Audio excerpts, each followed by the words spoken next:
We have the Marvel Universe. We're going to create these, at some point, we're going to create these 10 movies or something like that, or 10 ideas. Where we're thinking about these 10 ideas. It's the next Captain America, or it's another Iron Man. Vote on which one we should produce next, because they can only produce a certain amount.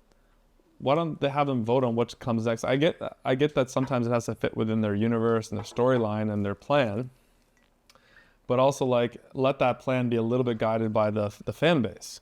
And they don't have to know the whole ending of the story. The fans don't need to tell the writers what to write, but give them some say into the direction of the universe. Do we want a Yoda movie or do we want an Obi-Wan movie?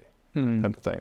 That's my thoughts on that. And then maybe even let fans somehow, and I think this is a bit more challenging for well-established companies, but for new startups, this is the opportunity for arbitrage, is like let the fans actually not only choose a little bit of the direction, but actually profit from some of the projects that come out. And then that incentivizes them to become their own little marketing agents and stuff, tell their friends about it, whatever. But also, I mean, it's a little bit of way. It's kind of like the Mermaid House, rewarding your own community, keeping it in the family a little bit, right? So that's sort of the vision of the Nerdy Union, is to create a fan-driven company. Yeah. I love how both of those things are like, that's your passion, the comic, but then Mermaid is also passion, but you're consistently doing it around the kind of same sort of values of giving everyone the opportunity to be involved, and by being involved, that's hopefully going to lift them all up as well.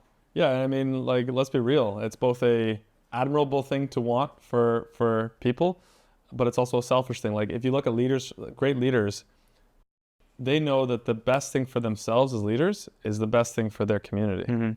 It's the leaders who want to get fucked over and fuck themselves over are going to be the selfish leaders who don't want to give anything back. So in a way, it's just like, in a way, your own personal selfishness, if you're smart about it, is actually giving as well, because it just feeds you more. It's like the infinity loop or something like that. One other thing I wanted to touch base on, I think that's kind of interesting. Comic book, films, what were we talking about? Mermaid House, tequila. It's been a good pod. Well, you've just beat the record of the longest podcast we've had, so. Yes. No one can ever talk Octavius. Oh, so what's cool about like failing and trying new things is when so I've been working on this Nerdy Union thing for a while, this project.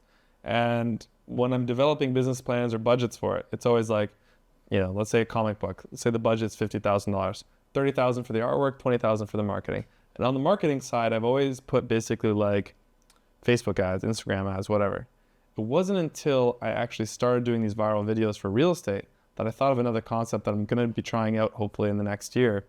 And that's like going to all the Comic-Cons and trade shows where all the comic book nerds are, right?